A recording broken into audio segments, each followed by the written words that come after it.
दिवाली के बाद की हल्की गुलाबी सर्दी अपनी दस्तक देने ही वाली थी।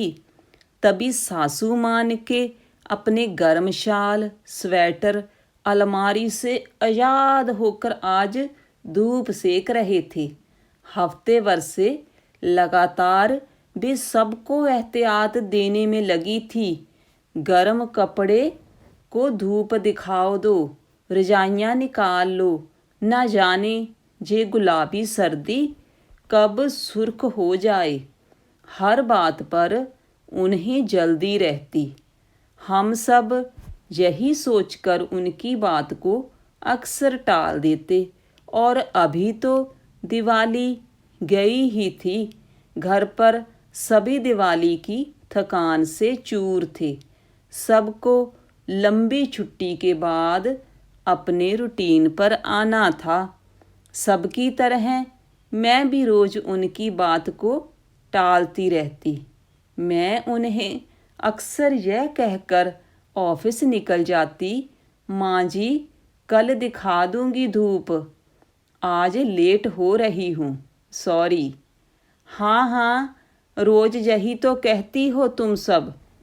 सबकी फिक्र है मुझे, सो कहती रहती हूँ, पर किसी को मेरी बात सुननी ही कहाँ है। तुम लोगों की पीढ़ी को तो प्यास लगने पर ही कुआं खोदने की आदत है। मैं ही फालतू में टर टर करती रहती हूँ।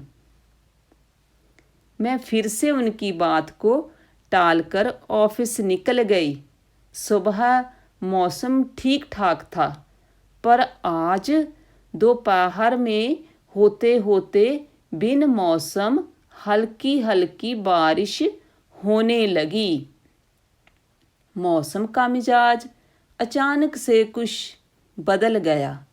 हमेशा की तरह मुझे आज भी ऑफिस से निकलने में शाम हो गई। बारिश ठहर तो गई, पर सर्दी बढ़ा गई। मैं कपकपाती हुई स्कूटी लेकर घर को चली ही थी कि मेरा फ़ोन घनघनाया।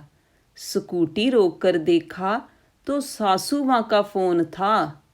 मैं समझ गई, फिर से वही डांट सुननी पड़ेगी कि बोला था मैंने कि गर्म कपड़े निकाल लो, पर तुम लोग मेरी सुनो तब ना।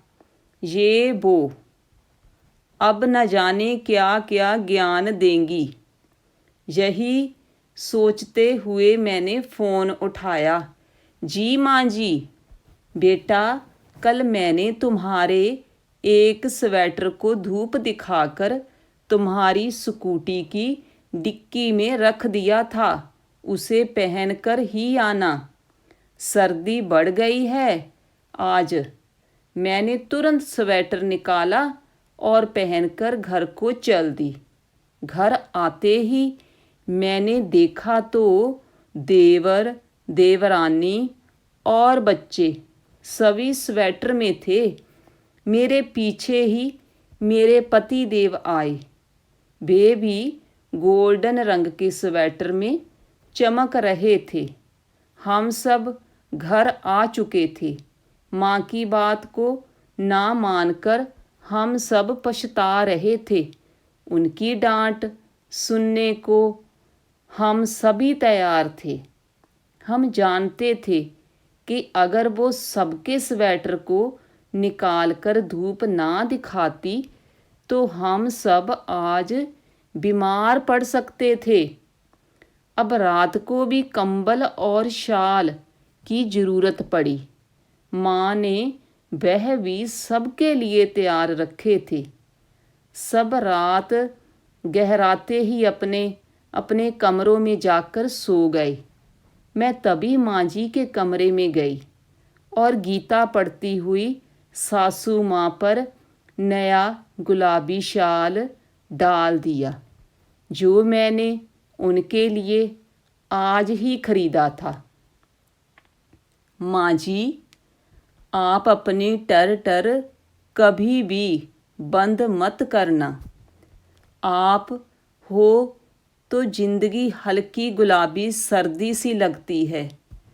आपके होते हुए कोई भी मौसम सुर्ख हो ही नहीं सकता। यह कहते हुए मैं कसकर उनके गले लग गई। दोस्तों, आपको कहानी अच्छी लगी तो लाइक, शेयर और सब्सक्राइब करिए। धन्यवाद।